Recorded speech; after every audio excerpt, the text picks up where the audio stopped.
Look, when a deal gets cut that lets Tehran off the hook, I feel it from both sides. I feel it for our American audience. I feel it from my Israeli neighbors here. My 60-year-old neighbor yesterday says, what is going on? Everybody in Israel, all my neighbors here, they're not feeling like we were 8 weeks ago when the Islamic Republic, when the regime was on its knees and we were at the 1-yard line. Israel's been fighting and fighting to survive and fighting hostile neighbors and a ring of fire of terrorists that have launched attack after attack after attack after attack since the day it was reborn in 1948, but even before that as well. What grieves me is America. I am seriously worried about where America's headed. This is the celebration of the White House and President Trump held.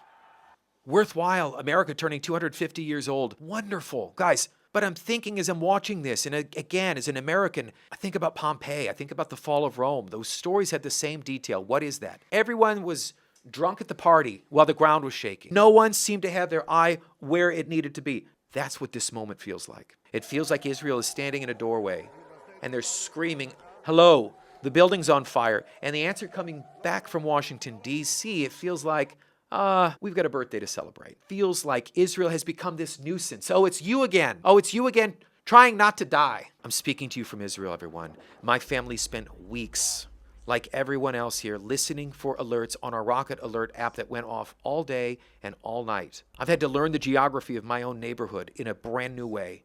I know where the bomb shelters are. I know if my kids say they want to go to the park, I say you have 90 seconds to get to a shelter. You better make sure you know where some fortified concrete shelter is. 90 seconds. Can you imagine that? I just want you to know that that is the price. That is the cost of the ticket for being here in Israel. And the deal that ended it, the one that's being celebrated, maybe it's going to buy everyone in America 25 cents cheaper gas, but it's going to leave a regime that fired ballistic missiles on my children at 2 o'clock in the morning standing, that murdered tens of thousands of their own people in a weekend. The blood on the ledger here, everyone, that no one's counting. These are the tens of thousands of Iranians murdered, dead in the street. And President Trump told them help is coming. He told them that.